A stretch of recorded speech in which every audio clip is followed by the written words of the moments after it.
자, 오늘은 우리가 다 바라보고 있고, 우리가 다 생각하고 있고, 우리가 다 가야 할 방향이 있는데, 그러면 우리가 거듭난 그리스도인으로서, 하나님의 자녀로서 우리가 어떤 시선으로 바라보고, 어디를 바라보고, 어디에 목적을 두고 우리가 가야 될지를 오늘 말씀을 통해서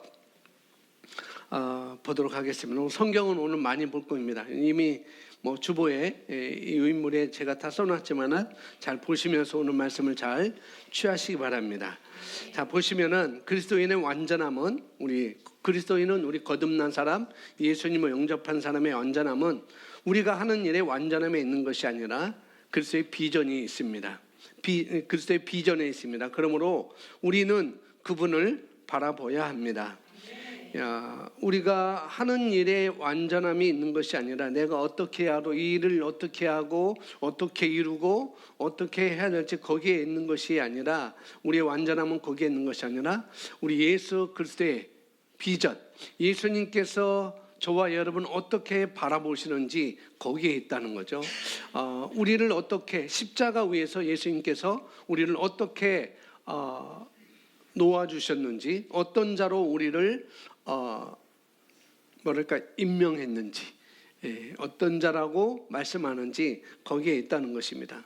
그래서 우리는 예수 그리스도를 바라봐야 되고, 예수 그리스도가 어떻게 살았는지, 우리에게 무엇을 해 주었는지, 그리고 우리가 쉽게 말하면 그리스도 안에서 내가 누구이고 무엇을 가지고 있고 무엇을 할 수 있는지를 우리가 바라볼 때 우리는 올바른 삶을, 우리가 예비한 삶을 우리가 살 수가 있는 것이죠. 자, 고린도후서 4장 16절 18절 말씀인데요, 함께 우리 파란 글씨로 되어 있습니다. 함께 읽어보겠습니다. 그러므로 우리가 낙심하지 아니하노니 우리의 겉사람은 낡아지나 우리의 속사람은 날로 새로워지도다. 우리가 잠시 받는 환난에 경한 것이 지극히 크고 영원한 영광에 중한 것을 우리에게 이루게 함이니, 우리가 주목하는 것은 보이는 것이 아니요 보이지 않는 것이니, 보이는 것은 잠깐이요 보이지 않는 것은 영원함이라. 아멘. 두 가지를 16절에도 두 가지를 구분하고 있고, 그 다음에 17절에도 두 가지를 구분하고 있고, 18절에도 두 가지를 구분했습니다.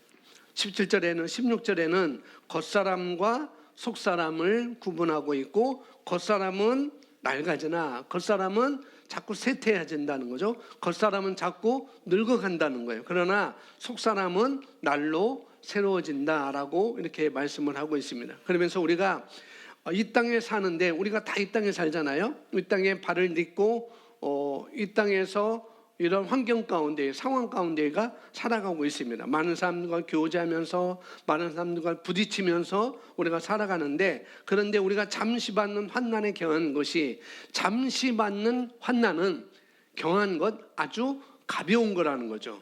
근데 이것은 또 뭐냐면은, 경한 것이 어떤 것과 비교하냐면은 지극히 크고 영원한 영광과 비교를 하고 있어요. 그래서 우리 이것을 잠시 받는 환난에 경한 것이, 지극히 잠시 받는 나의 환난, 나의 고난, 나의 어려움이, 이것을 우리가 잘 통과하면, 그런 과정을 우리가 잘 이겨내면은 영원한 영광에 중한 것을 우리에게 이루어진다라고 말씀하고 있어요. 그래서 우리가 살면서 어렵고 힘들고 했다 해서 포기하거나 우리가 실망해서는 안 된다는 거죠. 왜?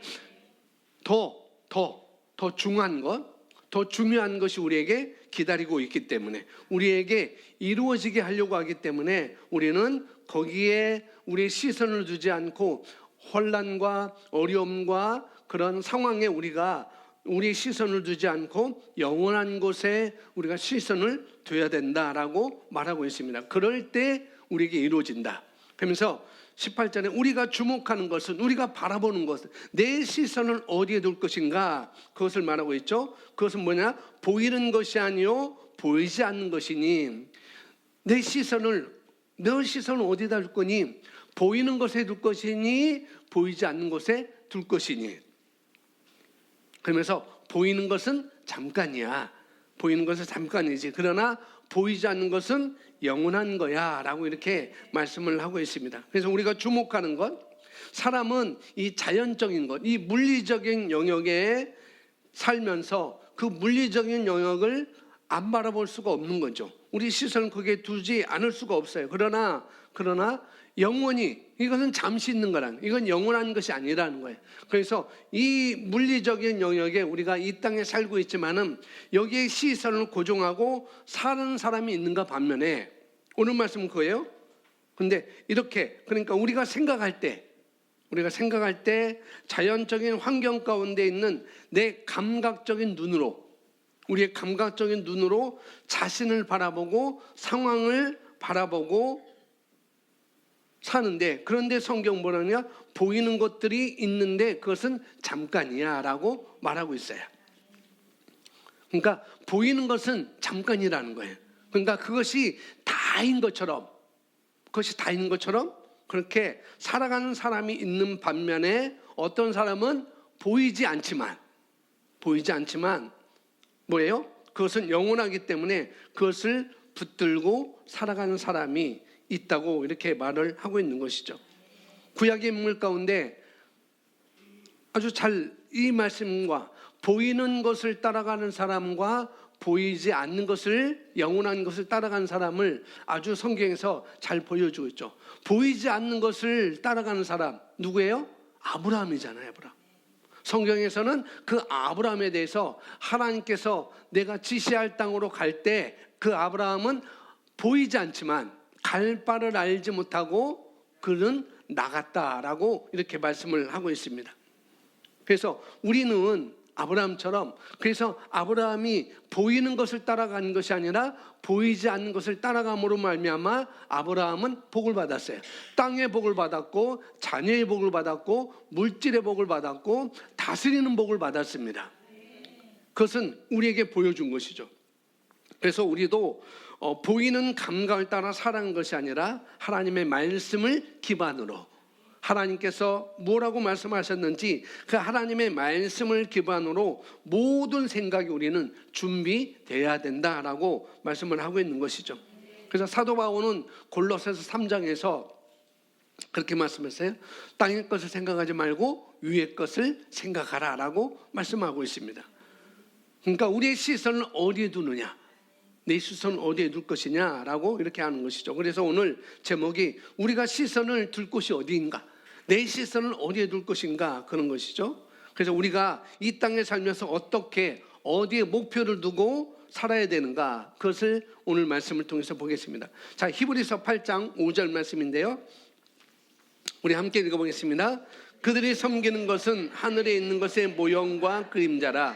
모세가 장막을 지으려 할 때에 지시하심을 얻음과 같으니 이르시되 삼가 모든 것을 산에서 내게 보이던 본을 따라 지으라 하셨느니라. 아멘. 이 땅에 있는 것은 하늘에 있는 것의 모형, 카피요, 복사본이요, 그림자, 섀도우입니다. 진짜가 아닙니다. 진리가 아닙니다. 원본이 있습니다. 그것을 보고 이 땅의 모형으로, 그림자로 장막을 만들었습니다. 하늘에 있는 것이 진짜입니다.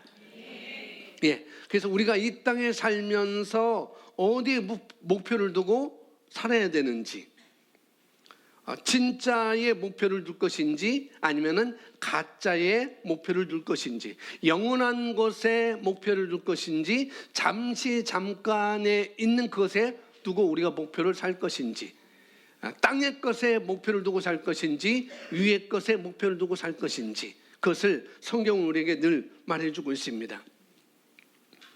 정말 영원한 것에, 보이지 않는 것에, 하나님께서 예비한 것에 목표를 두고 그 방향을 두고 사는 사람은 정말 신앙생활을 하게 될 것이고, 그러나 이 세상의 모든 것, 이 땅의 것, 가짜, 일시적인 것, 영원하지 않은 것, 낡아지는 것에 목표를 두고 사는 사람은, 그 사람은 예수님을 믿어도 종교 생활을 하는 사람이 될 것입니다. 형식적으로 예배 나와야 하니까 예배하고, 헌금을 드리라니까 헌금 드리고, 봉사하라고 하니까 봉사해야 되고, 누구 눈치를 보면서 하는 사람, 그것이 바로 종교 생활을 하는 사람이죠. 성경은 말하고 있습니다. 이 세상의 모든 것은 그림자요 모형이라고. 그림자와 모형은 진짜가 아니죠. 가짜죠, 가짜. 그것은 영원한 것이 아닙니다. 땅의 끝맛을 위해서, 우리가 땅에 있는 것을 위해서, 땅의 성공을 위해서, 땅의 어떤 복만을 위해서 우리가 힘쓰고 애쓰고 그러면서 고통 가운데 고군분투하며 사는 사람들이 있고, 진짜의 하늘의 것에, 영원한 것에 목표를 두고 다른 사고방식으로 사는 사람들이 있다는 거죠. 두 부류가 있다는 것입니다. 이 땅의 것을 위해서, 보이지 않는 것을 위해서, 그냥 잠시 잠깐 있는 것을 위해서 우리가 목표를 두고 산다고 한다면은 그 사람은 늘 애쓰고 힘써야 되고 고군분투하며 살 것이고, 그러나 영원한 것에, 우리가 진짜의 하늘의 것에, 하나님께서 만들어 놓으신 것에, 우리가 가야 할 곳에 마음을 두고 다른 사고방식으로 사는 사람들은 분명히 내 인생에 있어서 어떤 환경이나 어떤 상황이 와도 흔들림이 없을 것입니다. 왜? 목표가 정해져 있기 때문에. 그래서 사도 바울은 여러 가지 자기가 고난을 받았지만 내가 표대가 있기 때문에 그 표대를 향해서 내가 달려가노라라고 말씀을 하고 있어요. 아브라함도 그렇고 신약의 사도 바울도 그렇고 그들의 시선은 어디에 둘 것인지 그들은 정했습니다. 오늘 여러분, 내 시선을 어디에 둘 것인지, 내 목표를 어디에 둘 것인지, 내가 걸어가는 내 삶의 방향을 어디에 둘 것인지 정한다면 바로 아브라함처럼, 사도 바울처럼 그런 이 땅이 어떤 상황에든 흔들리지 않고 포기하지 않고 정말 능력 있게 살고 비전을 가지고 살고 다른 생각으로 사는 삶을 우리가 살 수가 있는 것이죠.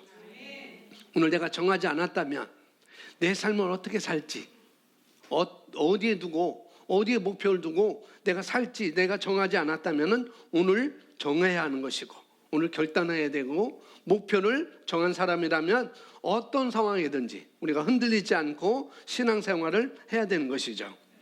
자, 히브리서 우리가 읽었던 8장 5절 읽었는데 8장 1절부터는 바로 새 언약의 대제사장 누구예요? 예수님에 대해서 이렇게 말씀하면서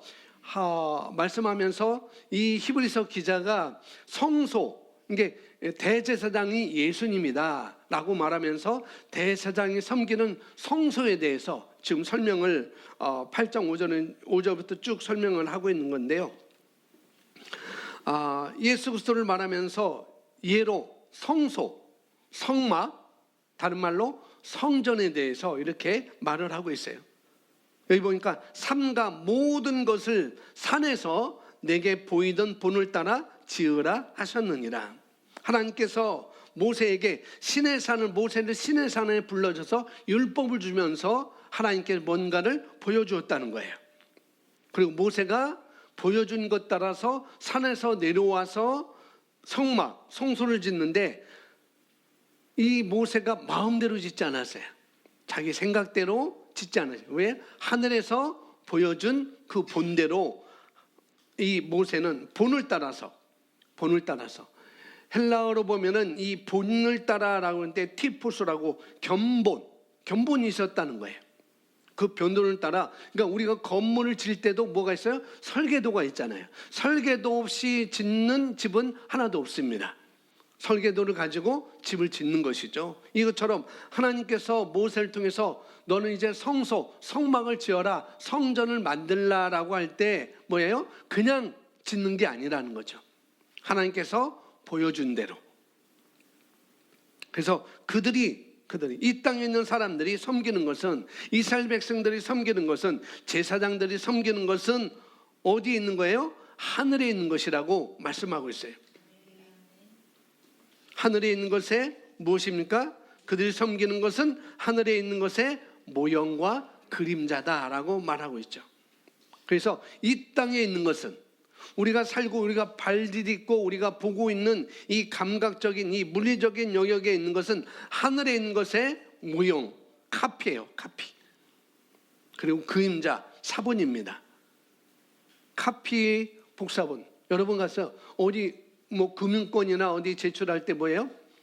원본을 갖고 오세요라고 그러잖아요. 나는 복사를 해갖고 왔는데 원본을 갖고 오세요라고 말합니다. 원본이 필요한 것이 있는 것이고 복사본이 필요한 것이 있는 거죠. 근데 성경은 이 땅에 있는 것은 다 모형이요 그림자다라고 이렇게 말씀을 하고 있어요.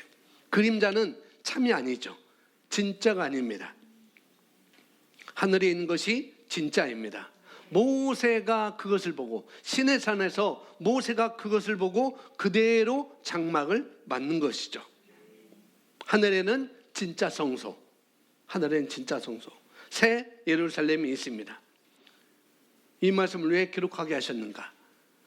왜 하나님께서 히브리서 8장을 통해서 이렇게 기록하게 하셨는가? 오늘 믿고 있는 저와 여러분을 위해서. 그러니까 뭐냐면은 우리가 모형과 그림자를 보면서, 가짜를 보면서 진짜를 내가 바라봐라 라는 그런 목적으로 말씀을 하는 것이죠. 우리는 가짜를 보면서 진짜를 볼 수 있는 눈을 가져야 돼요. 그림자를 보면서 진짜를, 실체를 볼 수 있는 그런 우리는 사고방식을 가져야 됩니다. 이 세상은 언제나 가짜예요. 이 세상은 언제나 변하게 되어 있습니다. 그림자입니다. 그림자. 그래서 우리가 그림자를 보고 실체를 우리가 볼 수가 있는 것이죠. 여러분, 우리 지금 여러분 머리 위에 빛이 있어요. 이 전구 빛이 있습니다. 그 빛 아래서 여러분 손을 이렇게 비추면은 거기에 바닥에 여러분 무릎에든지 여러분 갖고 있는 그 하얀 종이에 뭐가 그림자가 생길 것입니다. 그 그림자를 보면서 이거는 손가락 5개가 있는 손이구나라고 우리가 볼 수가 있는 거라는 거죠. 그런데 그 그림자에는 생기가 없어요. 그림자에는 따뜻함이 없어요. 그림자에는 생명이 없습니다. 진짜 우리 손이 이 빛에 비친 그림자는 그것을 만질 수도 없고 가질 수도 없어요. 그러나 진짜는 내가 만질 수 있죠. 여기에 피가 있는 것이고, 여기에 따뜻함이 있는 것이고, 여기에 뭐가 있어요? 여기에 생명이 있는 것입니다. 진짜의 생명이 있어요. 그래서 우리가 뭘 붙들 것인가? 이 땅에 살면서 내가 뭘 붙들고 뭐를 바라보고 내 삶을 살아갈 것인가? 이것이 중요하다는 것이죠. 자, 보겠습니다. 그림 보겠어요? 그림. 이 히브리서 8장 5절. 이것이 바로 하나님께서 모세를 통해서 하늘의 본을 따라서 지으라 하신 그것이 성막이었어요. 이게 성막이었는데 바깥들이 있고 성소가 있고 지성소가 있어요. 이 밖에서는 여기 여기가 이제 다 천막으로 이렇게 천막문인데, 여기 밖에는 바로 이방인의 뜰이에요. 이방인들. 그다음에 바깥들은 누구예요? 제사장하고 레위인들이 들어갈 수 있는 곳이에요. 거기서 일합니다. 물두멍을 씻기도 하고 번제단에 불을 피우기도 하고. 근데 제사장들은 성소까지는 들어갈 수 있어요. 그러나 지성소는 아무나 못 들어갑니다. 누구? 딱 한 사람, 대제사장만 그 지성소에 들어가요. 다른 사람이 들어가면은 다 죽게 되어 있어요. 하나님께서 시내산에서 모세를 불러서 보여준 것이 바로 그거라는 거죠. 내게 보이던 본을 따라 모세가 와서 지었어요. 다음 보겠습니다. 다음. 이게 성막이에요. 이게 이제는 예루살렘 성전입니다. 성막이 이제는 어떻게 해요? 성막을 할 수 없으니까 이제는 성전을 지은 거예요. 솔로몬이, 다윗이 지으려고 했는데, 솔로몬이 지으려고 했는데 이제 다윗은 못 짓고 솔로몬이 지었습니다. 저기 이방인의 뜰이 있고, 거기 성막처럼 똑같이 미문, 그 다음에 여인의 뜰, 이방인의 뜰, 제사장의 뜰, 성소와 지성소가 구분되어 있어요. 이게 바로 성전이었어요. 자, 다음 그림. 자, 이것이 바로 이 아까 봤던 성전입니다. 앞쪽이 이방인의 뜰, 그 다음에 안에 여인의 뜰, 제사장이 있는 곳, 그 안이 바로 성소와 그 뚝 쓴 것이 바로 지성소와 성소가 있는 것입니다. 이것이 바로 성전이었어요. 예루살렘 성전입니다. 지금 이스라엘에 있는 성전이 이렇게 되어 있어요. 자, 다음 그림. 자, 이것은 그림이 작은데, 자, 예루살렘 성전이 저기 다음 그림 보겠어요? 다음 그림. 자, 성전 안에 여기 솔로몬 왕이 지었던 그 성전 터 위에 그거 무너졌어요. 그때 예루살렘 멸망할 때 이 성전은 무너졌습니다. 이 성전이 솔로몬이 만든 그 성전이었는데 이것이 다 무너졌어요. 그리고 그 자리에 이슬람 사원이 거기 올라간 거예요. 이스라엘 가면 사진 보면은 황금돔이 있잖아요. 바로 그것입니다.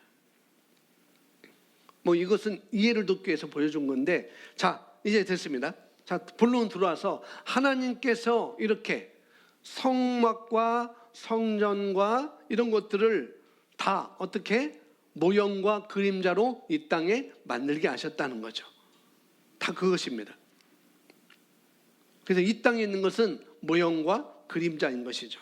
하늘에 있는 것이 진짜 성소. 그래서 요한계시록에 보면은 그 예루살렘, 새 예루살렘을 말하고 있어요. 요한계시록.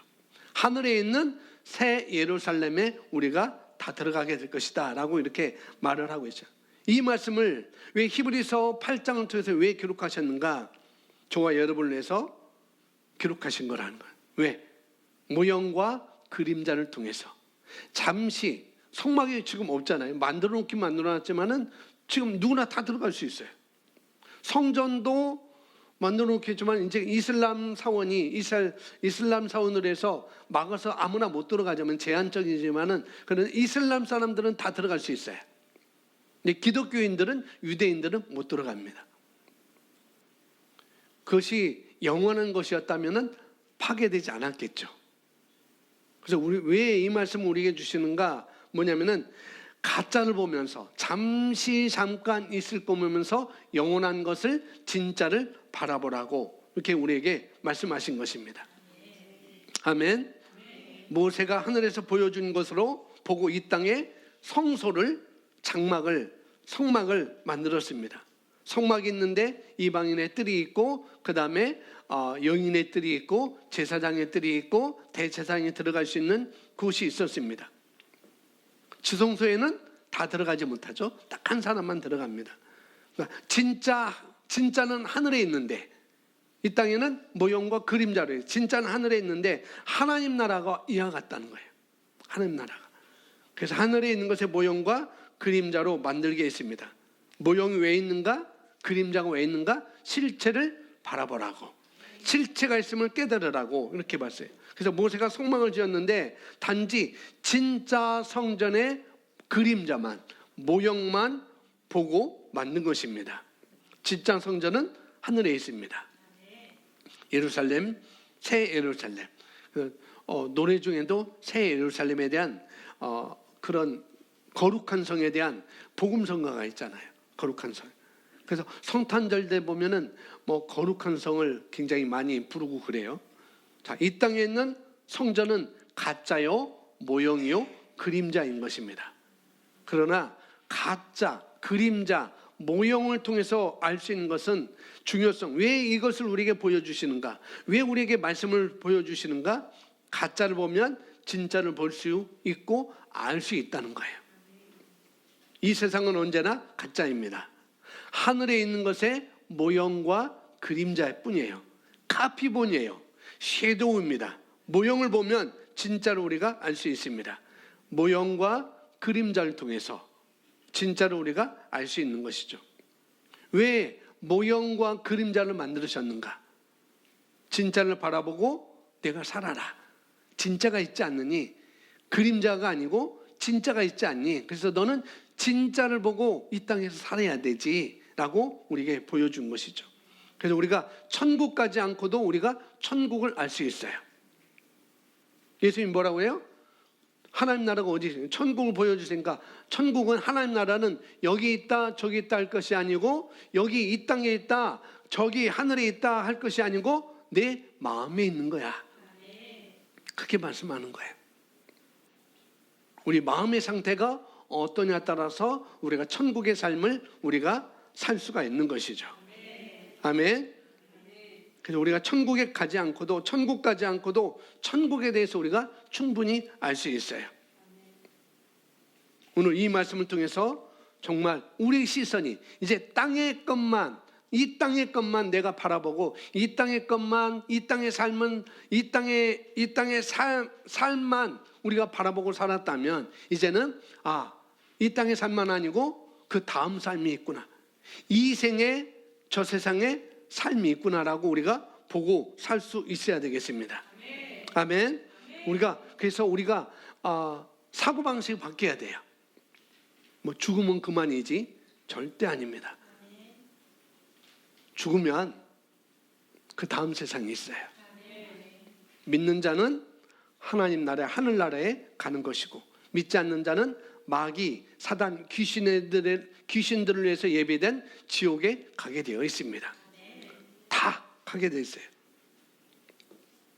그래서 우리가 진짜가 있고 가짜가 있기 때문에, 그림자 때문에 이 땅의 것을 위해서, 이 땅의 삶만을 위해서 우리가 교회를 포기하고 예배를 포기하고 교회 나오는 것을 포기하고 또 신앙까지 포기하는 어리석은 사람들이 많이 있어요. 그러지 말라고 오늘 성경을 통해서 우리에게 말씀을 해주는 것입니다. 여러분, 저와 가지고 있는 이 육신, 이 고깃덩어리, 이 몸덩어리 진짜가 아닙니다. 우리가 죽으면은, 이 생명이 끝나면은 이 몸덩어리는 어디예요? 땅으로 다 들어가게 돼 있어요. 땅으로 들어가든지 재가 되든지 둘 중에 하나가 하게 될 것입니다. 분명히. 그러나 이 몸이 진짜 내가 아니고 나는 뭐예요? 영인 것입니다. 아멘. 진짜 나는 영이에요. 고백합니다. 나는 영입니다. 혼을 가지고 있습니다. 몸 안에 살고 있습니다. 예, 저와 여러분의 영이 진짜 나인 거예요. 아멘. 그래서 하늘에 있는 것을 보고 살라고 그림자를, 모형을 하나님께서 만들라 하시고 만들어 주셨어요. 자, 로마서 1장 18절 말씀, 20절 말씀까지인데요. 함께 읽어보겠습니다. 하나님의 진노가 불의로 진리를 막는 사람들의 모든 경건하지 않음과 불의에 대하여 하늘로부터 나타나나니,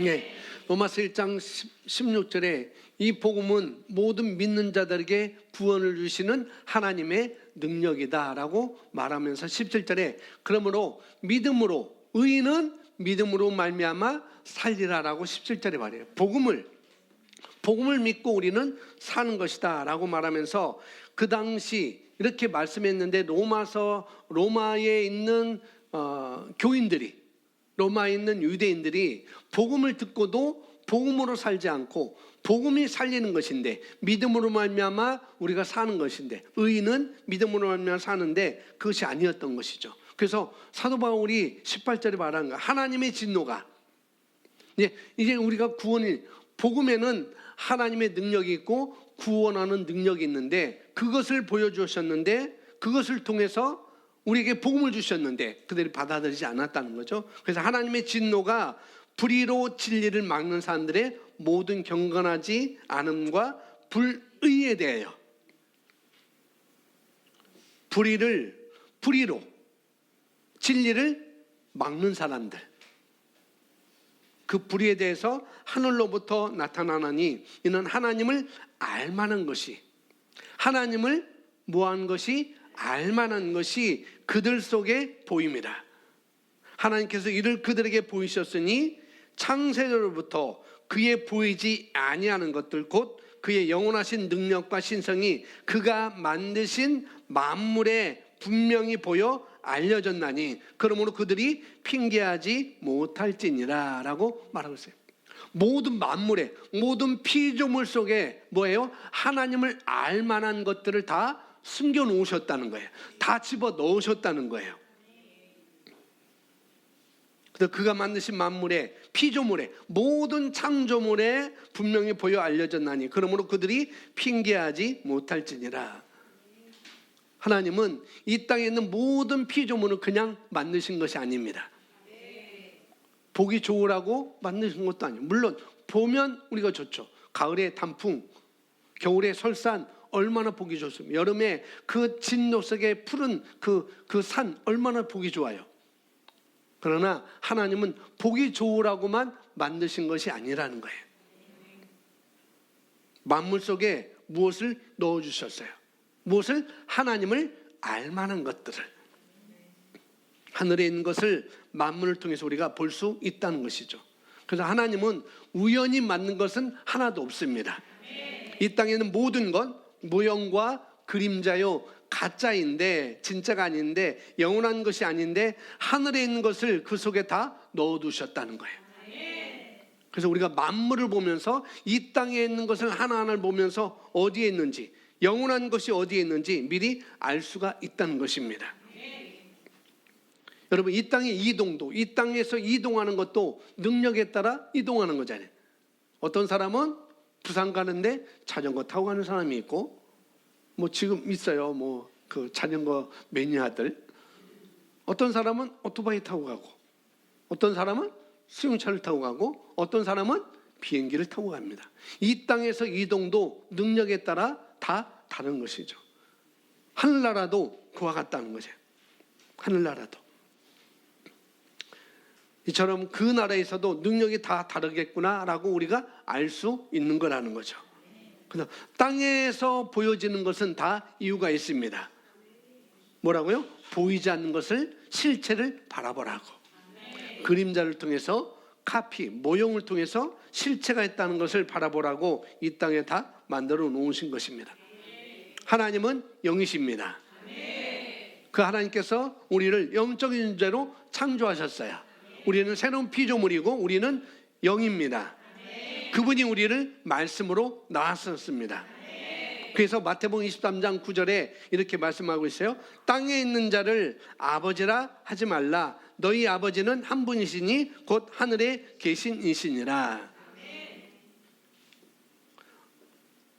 만물 속에 분명히 하나님을 알만한 것을 다 넣어두셨다고 그랬어요. 그래서 마태복음 23장에 땅에 있는 자를 아버지라 하지 말라. 이 땅에 나의 육신의 아버지가 계시죠. 그죠? 우리 아버지 엄마가 있었기 때문에 우리가 이 땅에 태어나게 된 거예요. 누구든지 다. 저도 저의 육신의 아버지가 있고 육신의 어머니가 있습니다. 그런데 그 육신의 아버지는 그림자요, 모형이라는 거예요. 가짜라는 것입니다. 그러면서 우리 아버지는 한 분이라는 거예요. 이 땅에서 나를 낳아주신 그런 육신의 아버지가 아니라 하늘에 계신 분이 저와 여러분의 하나님 아버지이십니다. 진짜 아버지가 따로 있어요. 아멘. 그분이 바로 저와 여러분의 하나님 아버지이신 것이죠. 이 땅에 아버지가 왜 두시는, 육신의 아버지를 왜 하나님은 만드셨는가? 진짜 아버지, 참 영원한 아버지를 바라보라고. 너에게 육신의 아버지가 있듯이 영적인 아버지가, 영의 아버지가 너에게 있는 것이야. 내 육신의 아버지는 잠시 잠깐이에요. 저희 아버지, 육신의 아버지는 91년에 돌아가셨어요. 그분은 제 곁에 안 계셔요. 제 생각 속에만 있지 실체는 없습니다. 그러나 하늘 아버지는 제 마음속에도 계시고 우리가 볼 수 있고 말씀으로 이 땅에 오셨습니다. 하나님 아버지가 진짜 우리의 아버지예요. 진짜 아버지가 따로 있습니다. 아멘.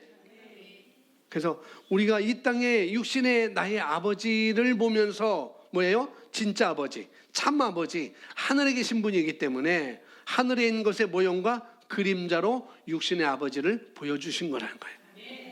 우리 육신의 아버지는 모형과 그림자예요. 진짜는 하늘에 계십니다. 아멘. 이 땅의 아버지를 보면 우리를 낳아주셨고, 우리를 길러주셨고, 우리를 양육하고, 우리를 공급하시고, 우리를 사랑하시고, 때로 우리는 그렇게 하지만은 육신의 아버지는 실망도 주잖아요.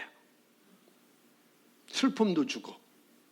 그러나 이 아버지는 잠시예요. 이 육신의 아버지는 잠시예요. 회갑 전에 돌아가셨으니까 60년 저 같이 살다가 가셨어요. 잠시예요, 잠시. 저와 여러분도 잠시입니다. 이 육신의 아버지는 생명이 있을 때만 우리를 도우실 수 있어요. 우리와 함께 하십니다. 생명이 있을 때만 우리에게 공급하시는 분이에요. 그러나 생명이 끝나면은 우리를 도울 수 없어요. 우리 공급하지 못해요. 우리와 함께 하지 못합니다. 그러나 하늘 아버지는, 하나님 아버지는 영이시니 그분이 나를 말씀으로 낳으시고 우리 양육하시고 성장케 하시고 가장 좋은 것들이 위로부터 빛들의 아버지께로 내려오나니 그분은 우리에게 공급하십니다. 영원히 어제나 오늘이나 영원토록 우리를 공급하시고 도우시고 함께 하시고 성장케 하시고 양육하시는 분이 바로 하늘 아버지라는 거예요. 아멘. 그래서 우리 하늘에 계신 우리 하나님 아버지는 이 땅의 육신의 아버지와 비교할 수 없어요. 육신의 아버지도 날 사랑하시고 보호하시고 성장케 하시고 늘 사랑해 주셨지만 그러나 진짜 하늘에 계신 우리 아버지와 비교할 수 없어요. 여러분 느끼십니까? 여러분 그렇게 아세요? 예, 그게 마땅하죠. 그게 하나님 아버지예요. 이 땅의 아버지는 모형으로서 그림자로서 참이 아닌 그림자로서 우리에게 보여주신 것입니다. 그래서 우리가 아버지를 어떻게 공경해야 될지, 아버지를 내가 어떻게 대해야 될지 우리가 이 땅의 육신의 아버지의 관계 속에서 우리가 그렇게 하는 것처럼 영적인 아버지, 하늘에 계신 우리 아버지, 영적인 아버지도 우리가 어떻게 대하고 관계를 맺어야 될지 그걸 알려주는 거예요. 여러분,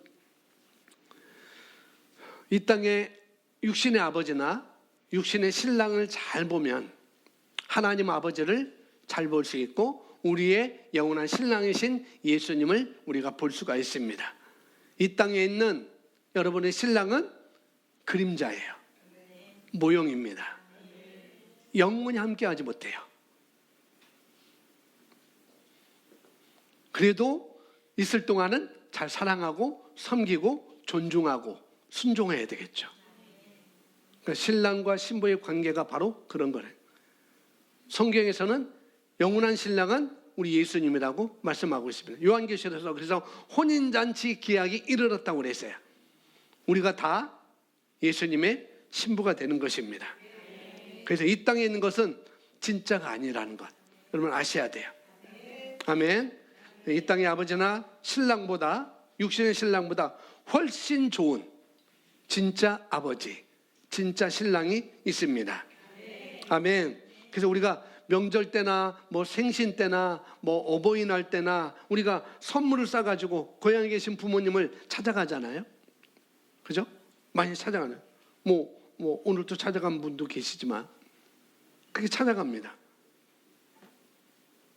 몇 시간 걸려도 찾아가요.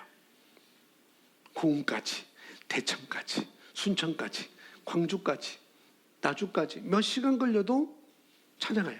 왜? 기쁘거든요. 만남, 고향이고. 이 땅에 있는 고향은 그림자예요. 진짜 우리의 본향이 있습니다. 그러니까 아브라함이 돌아갈 기회가 이 땅에 있는 고향을 바라봤지만 이 땅에 있는 고향이 진짜 고향이 아니구나 라고 하면서 하늘에 있는 것이 나의 진짜 본향 고향이구나 라고 갈 바를 알았지만 그러나 진짜 나의 고향은 거기가 아니고 하늘에 있는 거야 라고 어떻게 해요? 믿음으로 살아가는 것이죠. 고향도 그림자요 가짜야. 우리 진짜 고향은 하늘나라입니다. 아멘. 우리는 주님 오실 때 다 하늘나라에 가게 되어 있습니다. 명절 때 아버지를 만나러 가는 것처럼 부모님을 만나러 가는 것처럼 형제를 만나러 가는 것처럼 우리 주님 다시 오실 때 우리는 다 하늘나라에 주님을 만나러 하나님을 만나러 다 가게 되어 있습니다. 우리는 다 아버지를 만나러 하늘나라로 가게 됩니다. 그래서 우리가 그림자를 보면서 감동하고 그림자를 통해서 은혜 받고 그러는데 진짜를 보면 얼마나 우리가 감동일까? 얼마나 은혜가 할까? 얼마나 좋을까? 이 땅에 있는 그림자인 아버지를 통해서, 이 땅에 있는 그림자인 신랑을 통해서, 이 땅에 있는 그림자인 고향을 통해서 진짜 아버지, 진짜 신랑, 진짜 본향을 우리가 알 수 있습니다. 근데 이 땅에 있는 육신의 아버지와 육신의 신랑과 육신의 이 땅에 있는 고향은 하늘나라에 있는 것과 비교할 수 없어요. 진짜와 비교할 수 없습니다. 아멘. 자, 다음 보겠습니다. 하나님은 이 땅에 있는 모든 것을 보여주시면서 이 땅에서 우리의 시선을 어디에 둘 것인지 연습하게 한 것입니다. 자, 마태복음 6장 19절입니다. 함께 있습니다. 너희를 위하여 보물을 땅에 쌓아두지 말라. 거기는 좀과 동록이 해하며 도둑이 구멍을 뚫고 도둑질하느니라. 오직 너희를 위하여 보물을 쌓는 땅, 거기는 좀이나 동록이 해하지 못하며 도둑이 구멍을 뚫지도 못하고 도둑질도 못하느니라. 내 보물이 있는 그곳에는 내 마음도 있느니라. 아멘. 저 여러분, 이 땅에 살지만 이 땅에 속한 자가 아닙니다. 우리의 시민권은 하늘에 있어요. 우리는 하늘의 시민입니다. 우리는 하나님의 자녀예요. 육신의 아버지의 자녀이지만 진짜 영의 아버지, 하늘 아버지의 자녀는 우리입니다. 영이 진짜예요. 육은 그냥 모형과 그림자로 우리가 볼 수가 있는 것이죠. 이 땅에 있는 것은 다 가짜요, 복사본인데 진짜는 하늘에 있는 것입니다. 그래서 이렇게 말하죠. 너희를 위하여, 자신을 위하여, 나를 위해서 어디에 땅에 보물을, 물질을, 시간을, 기회를, 재능을 쌓아두지 말래요. 어떤 사람은 그러면 어떻게 살으려고요? 그렇게 말해요. 그런 의미가 아니죠. 이 땅에서 우리가 어떻게 살아야 될지를 보여주고 있습니다. 너희를 위하여 보물을 이 땅에 잠시 있을 이 땅에 물질과 시간을, 기회를, 재능을 땅에 쌓아두지 말라고 말합니다. 왜요? 거기는 좀과 동록이 해하며 도둑이 구멍을 뚫고 도둑질하기 때문입니다. 그렇게 말씀하고 있어요. 이 땅에 있는 이 육신, 이 몸뚱아리, 진짜 몸이, 이 몸뚱아리가 진짜 나의 몸이 아닙니다. 이 몸은 생명이 끝나면은 다 썩게 되어 있습니다. 그러나 진짜 나의 몸을 받을 때가 있어요. 우리가 부활할 때, 주님이 다시 오실 때 썩지 않을 이 몸을 심어서 썩을 몸을 이 몸을 심어서 썩지 않을 새 몸을 우리가 받게 되어 있습니다. 그러니까 이 몸뚱아리는 진짜가 아니라는 거예요. 이 몸뚱아리는 다 썩게 되어 있어요. 목사님, 저는 절대 안 썼습니다. 다 썩게 되어 있어요. 이 몸은 다 썩게 되어 있어요. 우리 이 몸은 썩고 새로운 몸을 우리가 받게 되어 있습니다. 아멘. 그래서 이 땅에 있는 이 육신, 이 고기 덩어리, 이 육신 덩어리, 이 몸뚱아리 진짜 몸이 아니라는 것입니다. 이 몸도 가짜예요. 이 육신도. 주님 오시면 진짜 몸을 우리는 받게 되어 있습니다. 그래서 이 땅에서 나를 위해서 쌓아둬야 다 해로운 거래요. 거기는 뭐예요? 좀과 동록이 해하며 도둑이 구멍을 뚫고 도둑질하기 때문에 다 해로운 거예요. 이 땅에 쌓아두면 다 불안합니다. 이 땅에 쌓아두면. 여러분, 아무리 튼튼한 KB은행에 여러분 돈을 쌓아둔다 해서도 불안하잖아요. 조금 경제가 안 좋으면은 뭐예요? 그 돈을 5천만 원, 여러분 통장 보세요. 5천만 원 이상은 여러분이 보장을 받을 수 없다. 1억을 넣어줬어요. 1억을 넣어줬어요, 통장에. 그런데 어떤 경제 위기가 와서 IMF가 와서 돈을 찾는데 1억을 다 찾을 수 있는가? 못 찾아요. 5천만 원 이후로만 우리가 보장받을 수 있는 거죠. 그래서 이 땅에 아무리 좋은 금고가 있다 할지라도, 아무리 좋은 은행이 있다 할지라도 다 불안한 것입니다. 이 땅에는 그림자와 모형인 것입니다. 그런데 가짜도 좋잖아요. 그죠? 가짜도 좋아요. 그런데 하늘에 있는 진짜는 얼마나 좋을까? 제가 언젠가 어디요? 태국인가 필리핀인가 베트남 갔다가 우리 가이드 선생님이 짝퉁 가게를 보내셨어요. 짝퉁 가게, 가방 가게. 그래서 좋다고 해서 뭐예요? 사온 게 뭐죠? 샤넬인가 뭔가? 진짜로 사왔는데 거기서 발견했으면 좋았을 텐데 사왔는데 우리 딸내미 주려고 짝퉁을 가짜를 사왔어요. 명품의 이름을 걸었는데 그건 가짜예요. 근데 딱 세워놨는데 딱 쓰러지는 거예요. 진짜는 이게 안 쓰러진대요. 그래서 우리 딸내미가 가짜는 가짜라고 창피하고 그거 안 들고 다녀요. 상표는 진짜인데 가짜예요, 가짜. 상표도 진짜처럼 한 거죠. 진짜처럼. 그래서 가짜도 좋지만은 그러나 그것은 영원한 것이 아니고 그건 모형과 그림자입니다. 그래서 지혜자는 말하죠. 지혜자는 말입니다. 전도서에서 해 아래 새 것이 없나니. 해 아래 새 것이 없다. 해 아래는 새 것이 없습니다. 왜? 가짜이기 때문에. 목사님, 저 어제 새 스마트폰 샀는데요? 아니요. 다 새 거라고 하지만은 새 것이 없어요. 내일이면은 뭐가 돼요? 중고가 됩니다. 내 손에 일단 들어오면은 다 중고가 돼요. 그래서 지혜자가 말하죠. 해 아래 새 것이 없다라고 말하고 해요. 그래서 이 나라에는 진짜가 없어요. 그 나라에만, 하늘나라에만 진짜가 있습니다. 아멘. 그래서 예수님께서 이렇게 말씀하시는지 몰라요. 지혜자는 해 아래 새 것이 없다라고 말했고, 그래서 우리가 이 땅은 새 것이 없고 이 땅은 다 가짜고 모형과 그림자이기 때문에 너희가 이 땅에 너희 보물을, 너희 재물을, 너희 재능을, 너희 무엇을 쌓아두지 말라라고 했던 것은 바로 그 말씀일 수 있어요. 도둑이 오고 조미 먹고 뭐예요? 이게 녹슬고 다 그렇게 돼 있다는 거죠. 또 도둑이 와서 훔쳐가고. 그래서 예수님은 뭐예요? 먼저 너희는 그의 나라와 그 일을 구하라. 너희 무엇을 마실지, 무엇을 먹을지, 무엇을 입을지 거기에 시선을 두지 말고 그것은 다 잠시 있는 거야. 그건 없어지는 거야. 제가 양복이 있는데 10년 전에 맞춘 양복들인데 명품이지만 지금은 못 입어요. 팔도 작아지고 뱃살이 나와서 이게 늘려도 이게 폼이 안 나고 다 새 것이 없어요. 새 것인 것 같지만은 그건 다 사가지게 되어 있습니다.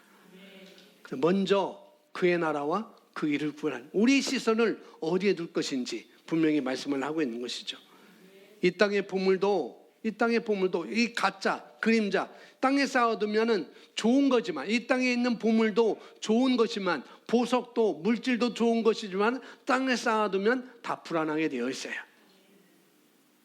여러분이 차고 있는 그 진짜 진주, 여러분이 혹 갖고 있는 다이아몬드를 어떻게 해요? 여러분 식당에 갔을 때 쑥 뻗어서 그냥 책상에 놓습니까? 안 놓잖아요. 꼭 끼고 있잖아요. 그리고 될 수 있으면은 이렇게 손으로 딱 누가 손 잘라서 가져갈까 봐 그러잖아요. 목걸이 있으면은 나 목걸이 있습니다 이렇게 내놓지만은 대부분 같잖아요. 다 가리잖아요. 누가 이렇게 떼갈까 봐. 길거리에 가서 사람들 많은 곳에서 쓰리 당할까 봐. 쓰리 아시죠? 쓰리 당할까 봐 감추잖아요. 다 그런 것입니다. 자, 이 땅에 쌓아두면 다 불안한 거예요. 저와 여러분의 목표가, 삶의 목표가 가짜에 초점을 맞추면, 우선권을 이 땅에 두면 안 되는 것입니다. 우리의 사고방식, 우리 의식이 바뀌어야 합니다. 가짜에서 진짜로, 모형과 그림자에서 실체로, 잠시 있는 이 땅에서 영원한 것으로, 이 땅의 삶에서 이제는 영원한 삶으로, 하늘의 삶으로 우리 사고방식을 바꿔야 됩니다. 아멘.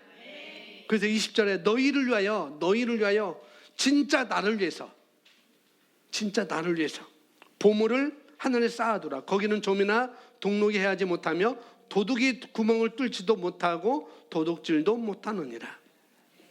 진짜 나를 위해서, 진짜 정말 여러분을 위해서 하늘에 쌓아두면 완벽합니다. 내가 이 땅에서 진짜를 위해서 쌓아두면 그 나라에서 받게 되어 있어요. 아멘. 네, 그것을 위해서 이 땅에서 우리가 선교하고 복음을 전하고 영혼 구원하는 것입니다. 진짜 나를 위해서 하늘에 쌓아두라. 그 나라에 진짜인 곳에 쌓아두면 거기는 누구도 빼앗아갈 수 없어요. 이 땅은 도둑이 온다고 그랬어요. 구멍을 뚫고 그걸 훔쳐간다고 그랬습니다. 그러나 천국은, 하늘나라는 그 누구도 빼앗을 수 없습니다. 거기는 도리어 우리가 받게 되어 있어요. 이 땅에서 내가 어떻게 살았는지, 어디에 목표를 두고 살았는지 우리는 받게 되어 있습니다. 그래서 1달란트 받은 사람이 숨겨뒀고 2달란트 받은 사람은 더 받았어요.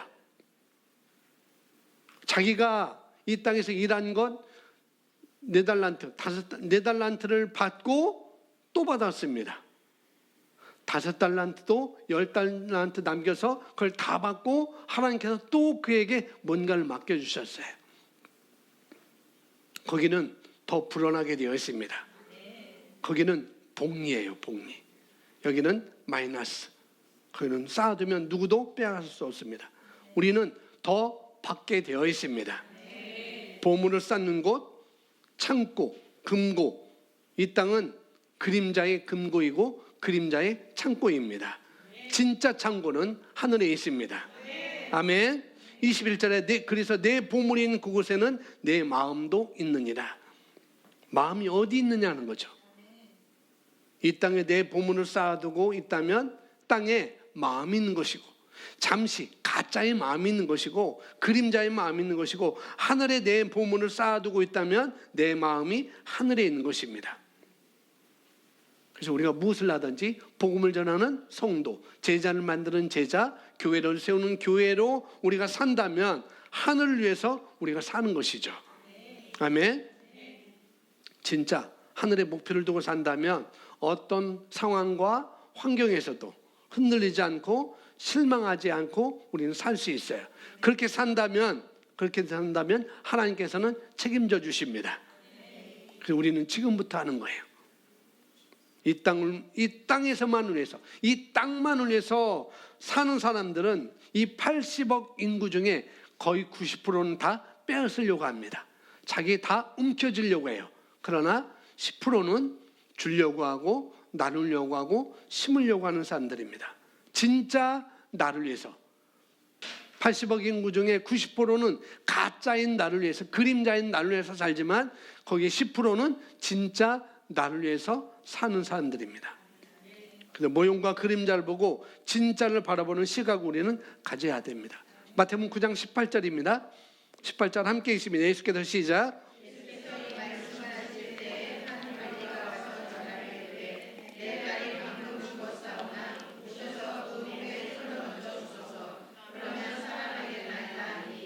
예.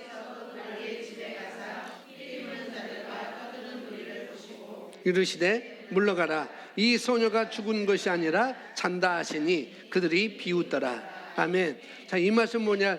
그 당시 회당, 아까 이제 보여줬잖아요. 이제 성막 다음에 회당이 있었는데 그냥 회당은 다른 거 뭐 특별한 건물이 없었어요. 그냥 모이는 곳이 회당이었어요. 회당장이 있었는데 그 회당장 야이로가 예수님께 도움을 청하려고 왔어요. 왜냐면 내 딸이 당장 죽게 되었어요. 내 딸이 죽게 되었으니까 예수님 오셔서 예수님이 안수해주면 내 딸은 죽지 않고 살 것입니다 라고 이렇게 회당장 야이로가 요청하니까 그 말을 듣고 예수님이 이제 그 위에 믿음을 보셔서 그래 내가 가서 그를 고쳐주리라 라고 가는 도중이었어요. 가는 도중에 어떤 사람이 12년 동안 혈류병 앓는 사람이 와서 잠시 시간이 지체됐습니다.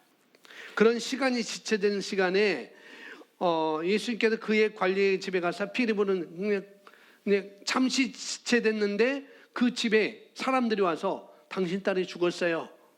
예수님 오실 필요가 없습니다. 이제 장례만 치르면 돼요 라고 그런 상황이었습니다. 근데 예수께서 그 관리의 집에 가사 피리 부는 자들과 떠드는 무리를 모시고, 그러니까 예수님께서 도착하실 때 그 집에는 이미 죽은 자를 애도하는 사람들이 있었다는 거죠. 그 전까지는 살아 있었는데 이제 이 딸이 죽은 거예요. 피리 부는 자들이, 또 무리들이 지금 장례를 준비하고 있습니다. 피를 부면서 장례를 애도를 하고 있는 것이죠. 그 사람들은 야이로의 딸이 죽은 곳으로, 끝인 곳으로, 이제 죽었으니까 끝이야 라고 이렇게 생각했던 것이죠. 근데 예수님께서 그들 보시고 뭐라 하시는가? 이르시되 물러가라, 이 소녀가 죽은 것이 아니라 뭐한다? 잔다 하시니. 그렇게 말하니까 그들이 비웃었어요.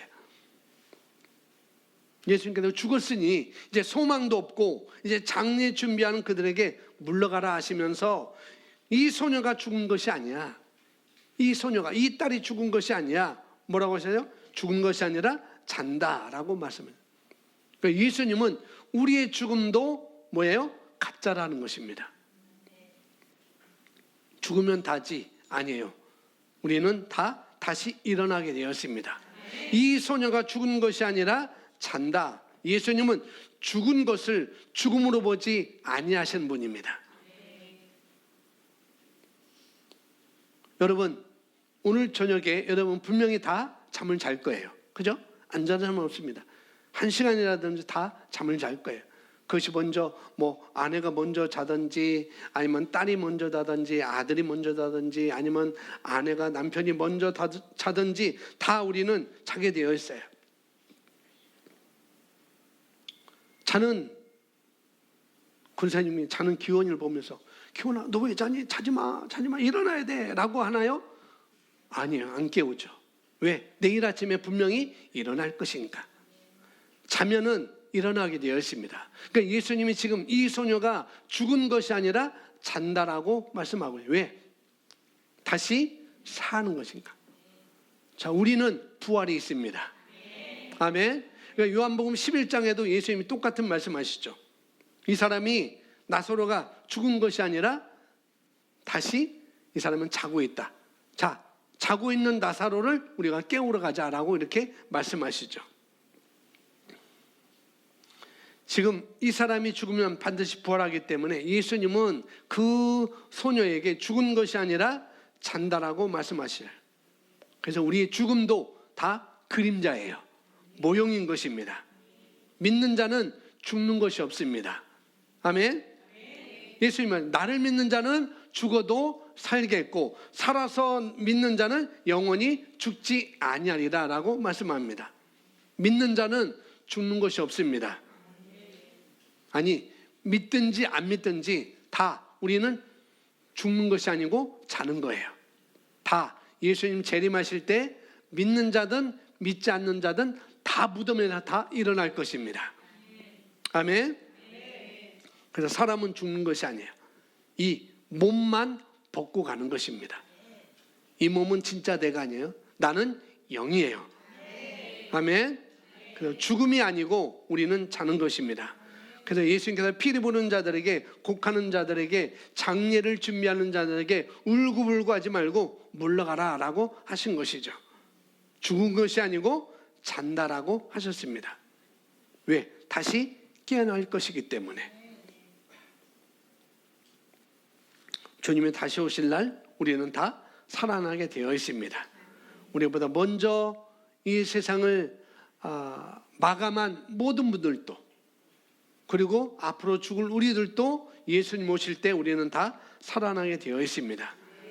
그래서 하늘에 있는 것의 모형과 그림자로 이 땅에서 죽음을 통해서 잔다라고 말씀하신 거예요. 이 땅에 있는 것은 다 모형과 그림자입니다. 진짜는 죽는 것, 진짜는 늙는 것 없습니다. 그래서 우리 겉사람은 낡아지나 우리 속사람은 날로 새로워지는도다라고 말씀하고 있어요. 이 겉사람은 진짜가 아니에요. 이 겉사람은 늙어지게 되었어요. 낡아지게 되었습니다. 그러나 진짜 영인다는 날마다 새로워집니다. 아멘. 주님 오실 때 전혀 썩지 않을 몸으로, 전혀 최고의 몸 상태로, 최고의 아름답고 멋있는 상태로 우리는 다시 부활하게 될 것입니다. 아멘. 진짜 저와 여러분은 영입니다. 영은 안 죽어요. 영은 죽을 수 없습니다. 그래서 우리는 부활할 것을 알기 때문에 잔다라고 말을 할 수가 있습니다. 우리는 부활하게 되어 있습니다. 영원한 부활의 몸으로 사는 것이 진짜 저와 여러분의 몸인 것이죠. 죽음도 그래서 가짜예요. 죽음도 그래서 모형인 것입니다.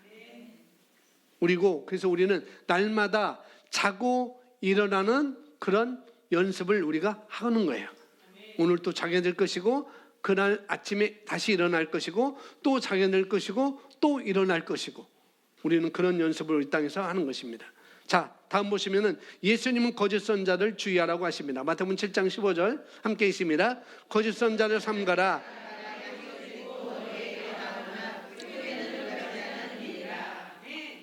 예, 거짓 선지자가 있다면은 참 선지자가 있겠죠. 거짓이 있고 참이 있습니다. 가짜가 있고 진짜가 있습니다. 즉 가짜 선지자가 있다면 진짜 선지자가 있다는 것이죠. 그런 사람이 있죠. 가천에 본물 두르고 있는 할아버지. 이 할아버지가 자기가 참 선지자라고 그렇게 말하죠. 자기가 보혜사라고 말하죠. 가짜예요. 진짜는 성령 하나님이십니다. 아멘.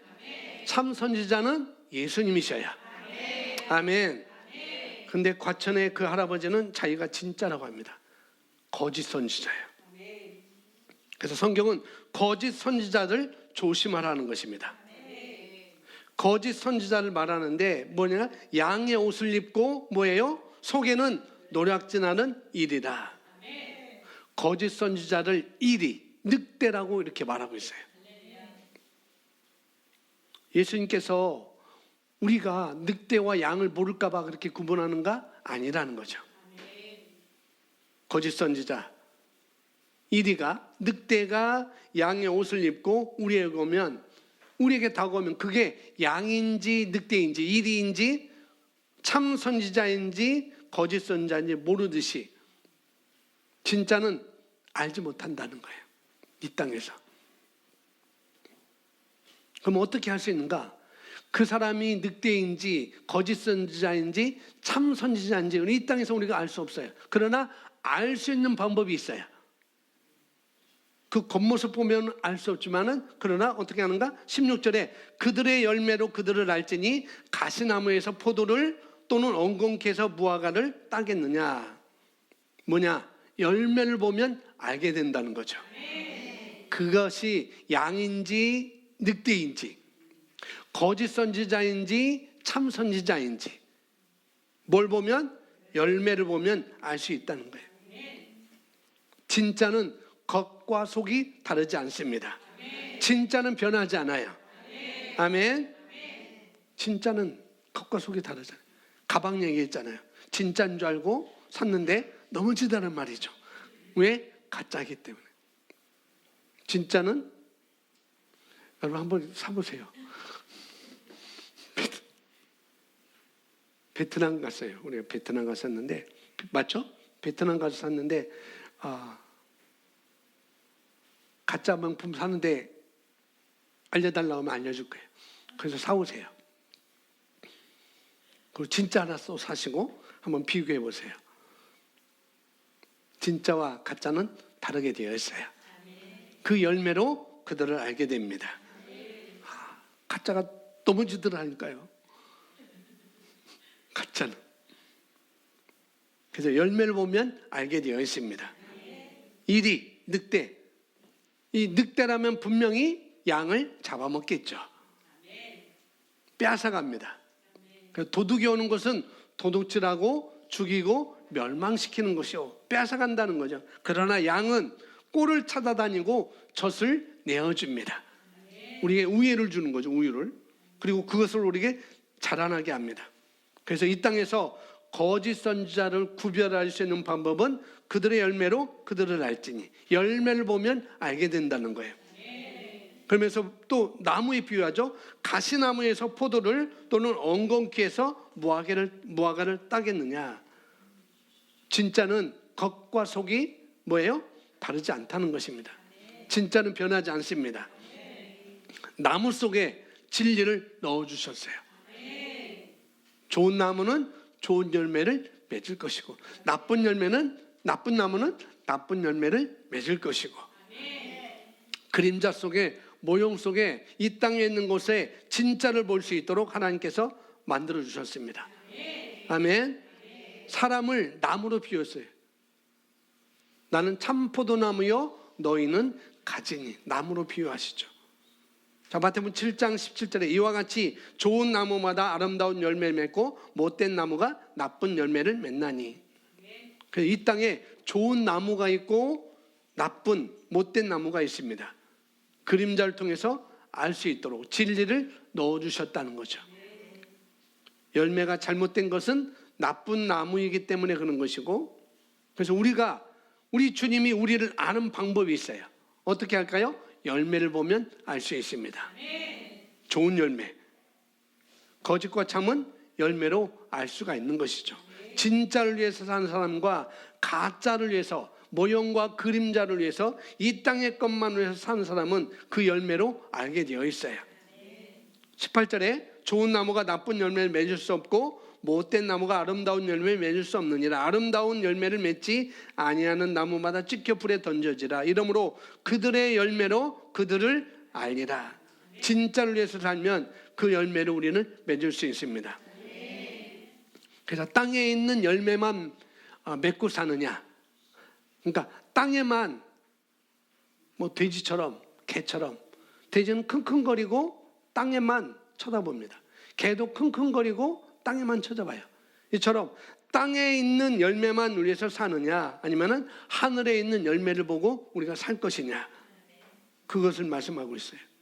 가짜만을 위해서 살 것인지 진짜를 위해서 살 것인지, 이 땅의 것을 위해서만, 이 땅에만 위해서 살 것인지, 하늘에서 우리가 받을 것을 위해서 살 것인지, 잠시 잠깐 있을 이것을 위해서 살 것인지, 영원히 받을 것에서 내가 살 것인지, 그것을 말씀하고 있어요. 무엇으로? 삶의 열매로 다 보여진다는 것입니다. 우리는 좋은 나무일 수 있고 나쁜 나무일 수 있습니다. 내가 그렇다면, 내가 나쁜 나무라면 바꾸면 되는 거예요. 아멘. 좋은 열매가, 하나님 나라는 하나님 나라의 열매를 맺습니다. 그러니까 우리가 가짜에 속지 않으면 그 나라의 열매를 맺을 수가 있는 것이죠. 진짜를 위해서 살면 어떻게 해요? 그 열매를 맺을 수가 있습니다. 마태복음 13장 4절에 이렇게 말합니다. 뿌릴 새 덜어른 길가에 떨어짐에 새들이 와서 먹어버렸어요. 씨를 뿌린 자가 뿌려 나가서 씨앗을 뿌렸는데 어떻게 해요? 길가에 떨어지자 새들이 와서 어떻게 해요? 먹어버렸습니다. 씨를 심는 자는 농부라라고 이렇게 말하죠, 마태복음에. 근데 그 씨앗에는 생명이 있습니다. 아멘. 농부를 보면서 우리는 하나님을 알 수 있어요. 요한복음 15장에 하나님은 농부라라고 하셨습니다. 모형과 그림자인 이 땅의 농부를 보면서 진짜 농부를 볼 수가 있습니다. 진짜 농부이신 하나님이 어떤 분이신지, 하나님께서 이 땅에 생명을, 예수님을 이 땅에 하늘의 밀로 이 땅에 심으셨습니다. 예수님은 이 땅에 씨앗으로 오셨어요. 우리에게 생명을 주려고 오셨습니다. 그분이 참 선지자이고 그분이 우리에게 영원한 약속을 약속해 주셨습니다. 13장 19절 아무나 천국 말씀을 듣고 깨닫지 못할 때는 악한 자가 와서 그 마음에 뿌려진 것을 빼앗나는 이는 곧 길가에 뿌려진 자요. 씨는 천국 말씀이요 라고 말하죠. 씨는 천국 말씀이요. 길가는 그 말씀을 듣고 깨닫지 못하는 사람입니다. 악한 자는 마귀 사단인 것이죠. 악한 자가 와서 가져갑니다.